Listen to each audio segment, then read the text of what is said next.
आज का ये वीडियो बहुत ही इंपॉर्टेंट होने वाला है क्योंकि आज इस वीडियो में हम ये जानने वाले हैं कि बोर्ड की परीक्षा में कॉपी को कैसे लिखते हैं। यदि हम ऑब्जेक्टिव ओएमआर की बात करें तो वो तो हम अलग वीडियो में देखेंगे, लेकिन सब्जेक्टिव क्वेश्चन को कैसे हम लिखते हैं, कैसे लिखेंगे कि हमको अच्छा नंबर मिलेगा और क्या कारण होता है कि अच्छा नंबर टीचर देता है, ये भी समझना जरूरी है।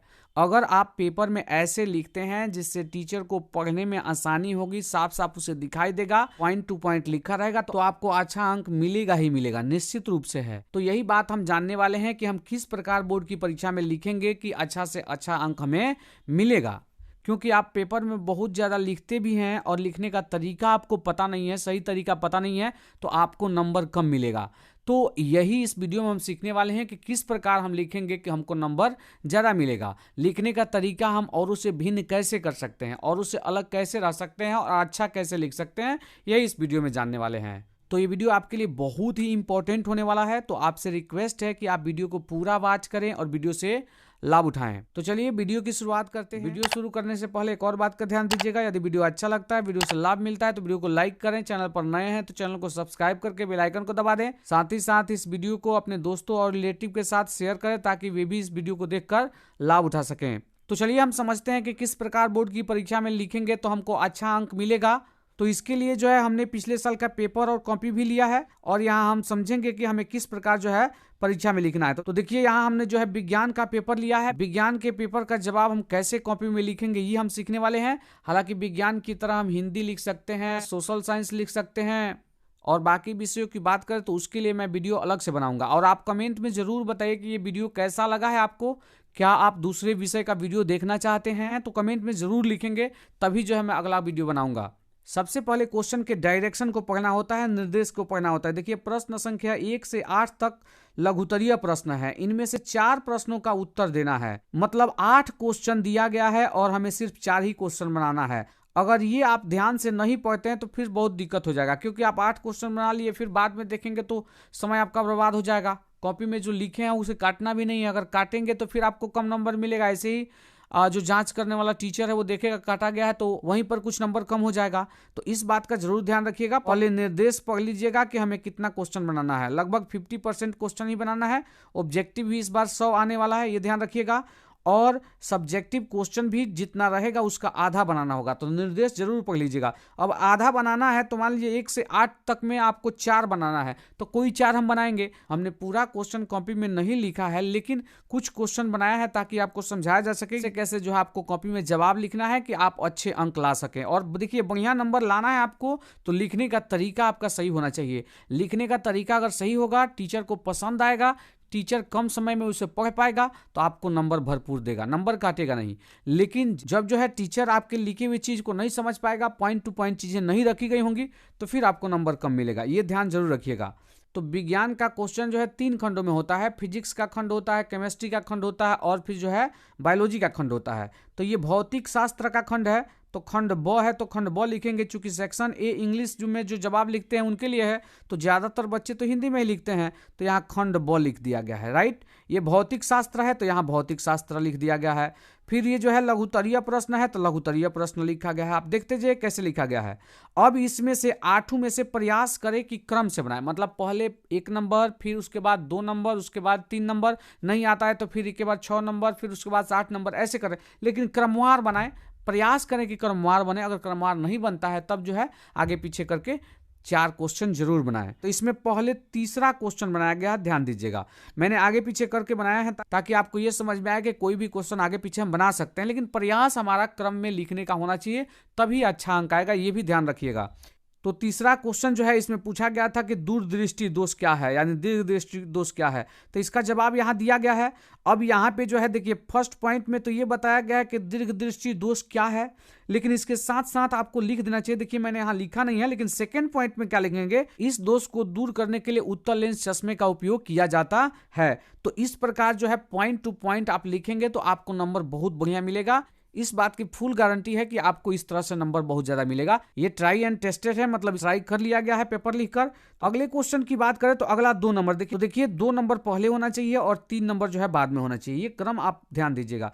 2 नंबर क्वेश्चन में क्या है, तारे क्यों टिमटिमाते हैं। तो देखिए इसे भी पॉइंट टू पॉइंट लिखा गया है। देखिए यहाँ पहला पॉइंट दिया गया है, पहला पॉइंट में क्या लिखा गया है, वायुमंडलीय अपवर्तन के कारण जो है रात में तारे टिमटिमाते नजर आते हैं। तो एक मुख्य कारण हुआ वायुमंडलीय अपवर्तन, ये पहले पॉइंट में रखा गया है। दूसरे पॉइंट में क्या है, वायुमंडल में जब गर्म मतलब विरल माध्यम और ठंडी हवाएं जो होती हैं वो सघन माध्यम हो जाता है, हवाएं चलती हैं।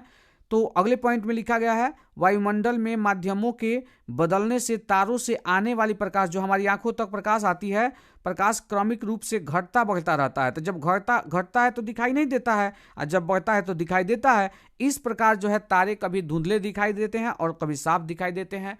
तो हमें जो है तारे टिमटिमाते नजर आते हैं। तो ये क्वेश्चन का जवाब 3 पॉइंट में दिया गया है। तो इस प्रकार आप लिखिएगा तो टीचर को पढ़ने में आसानी होगी, और वो आसानी से जब पढ़ेगा तो आपको अच्छा अंक देगा, ये गारंटी है। ये बात ध्यान जरूर रखिएगा।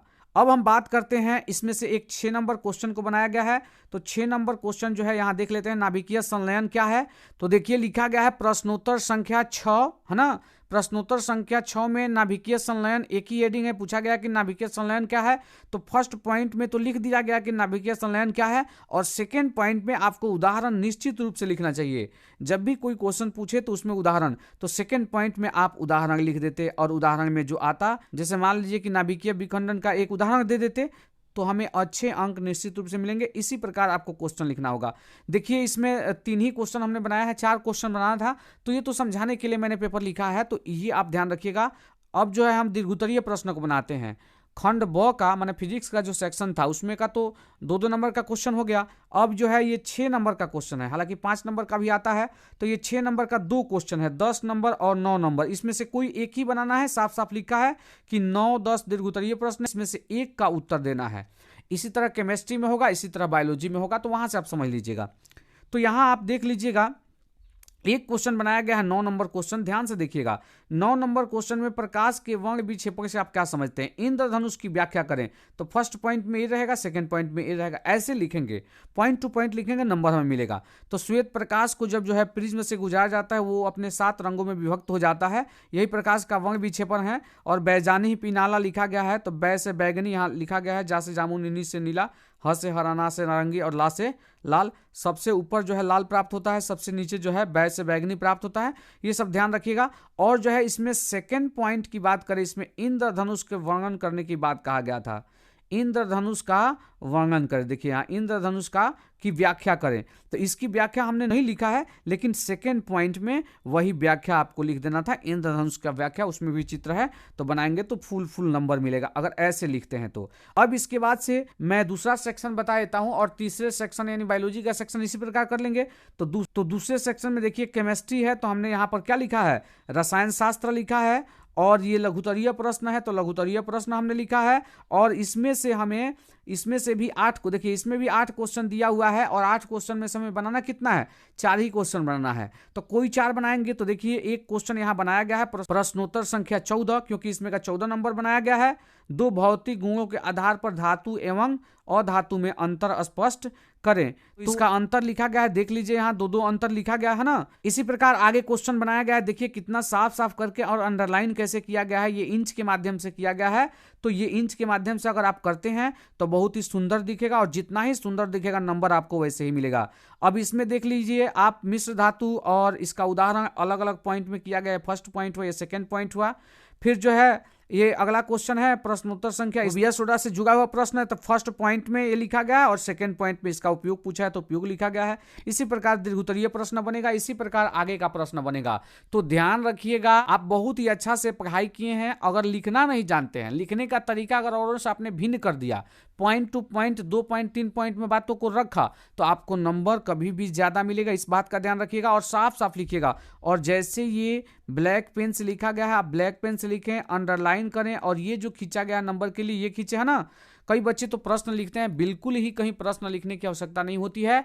और बाकी विषयों की बात करते हैं तो मैंने बोला कि हिंदी कर लीजिएगा इसी पर, और सोशल साइंस कर लीजिएगा, ऐसे ही लिखा जाएगा। इंग्लिश का मैं बता दूंगा कि कैसे लिखा जाएगा, फिर मैथ का भी मैं बता दूंगा कैसे लिखा जाएगा, संस्कृत का भी मैं बता दूंगा कि कैसे लिखा जाएगा। तो इन सब बातों का ध्यान रखिए और कमेंट जरूर कीजिएगा कि आपको वीडियो कैसा लगा। क्या इस प्रकार आप प्रश्नों का जवाब देने का तरीका जानते थे कि नहीं जानते थे, ये भी बताइएगा, ताकि मुझे भी पता चलेगा कि आप पहले से कितना जानते हैं नहीं जानते हैं। आगे भी प्रश्नों का जवाब दिया गया है, देख लीजिए किस तरह से लिखा गया है ना। लिखने के तरीके आप देख लीजिए, ये देखिए जीव विज्ञान का सेक्शन को जो है लिखा गया है और फिर जीव विज्ञान के प्रश्नों को जो है बनाया गया है। तो देखिए लिखने के तरीके आपके अच्छे होंगे तो कभी भी औरों से अधिक नंबर आपके आएंगे, 100% आएंगे। और लिखने के तरीके कभी भी बढ़िया रखना चाहिए, क्योंकि टीचर देखेगा और उससे जब आसानी होगी पढ़ के समझने में तो आपको तुरंत नंबर दे के आगे बढ़ जाएगा। और आपके लिखने के तरीके नहीं होंगे तो नंबर काट के देगा। तो आशा करता हूं कि आपने यह समझा होगा कि कैसे हम बोर्ड की परीक्षा में कॉपी लिखेंगे तो अच्छा अंक आएगा, बढ़िया नंबर आएगा। तो आपको अच्छा नंबर लाने हैं तो कमेंट में जरूर कमेंट कीजिए कि और बाकी का मैं वीडियो बनाऊं और वो देख के आप समझ लें। हाँ, एक और बात का ध्यान दीजिएगा, मेरे चैनल पर जो है मैथ को ट्रिक के माध्यम से बताया गया है। मैथ का ट्रिक हमेशा आ रहा है शॉर्ट में भी और बड़ी वीडियो में भी, जहां ऑब्जेक्टिव प्रश्न मैंने बताया है 50-60 एक चैप्टर से, वहां भी ट्रिक के माध्यम से हमने क्वेश्चन बनाया है। तो आप चैनल से जरूर जुड़ें, चैनल को सब्सक्राइब कर लें और दोस्तों के साथ शेयर जरूर करें। संस्कृत विषय की बात करें तो संस्कृत को नोट्स के माध्यम से पढ़ाया गया है, वहां भी आप जाएं, शॉर्ट नोट्स है और उसको पढ़कर पाठ का जवाब आप दे सकते हैं। शॉर्ट नोट्स है, उसे पढ़कर जो है प्रत्येक पाठ का जवाब बहुत ही आसानी से आप परीक्षा में दे सकते हैं और उसे बहुत ही कम समय लगेगा तैयारी करने में। 17 से 18 मिनट या 15 मिनट यही वीडियो, इसी लेंथ का वीडियो बना है और उसमें नोट्स बताया गया है, पाठ परिचय के महत्वपूर्ण बिंदुओं को बताया गया है, साथ ही साथ ऑब्जेक्टिव भी बताया गया है, तब जाके उतना समय लगा। तो आप देखिए कितने कम समय में किया गया है। तो ये चैनल भी आपके लिए बहुत ही महत्वपूर्ण है, चैनल से जरूर जुड़ें। अगर 10th की तैयारी कर रहे हैं तो फ्यूचर में इंटर की भी तैयारी कराई जाएगी। तो चलिए इसी के साथ आज का ये वीडियो यही समाप्त होता है। यदि वीडियो अच्छा लगा हो, वीडियो से लाभ मिला हो तो वीडियो को लाइक जरूर करें और चैनल पर नए हैं तो चैनल को सब्सक्राइब करके बेल आइकन को दबा दें। साथ ही साथ इस वीडियो को अपने दोस्तों के साथ, अपने रिलेटिव के साथ शेयर करें ताकि वे लोग भी इस वीडियो को देखकर लाभ उठा सकें। तो चलिए फिर से मिलते हैं किसी नए वीडियो में, तब तक के लिए जय हिंद, वंदे मातरम।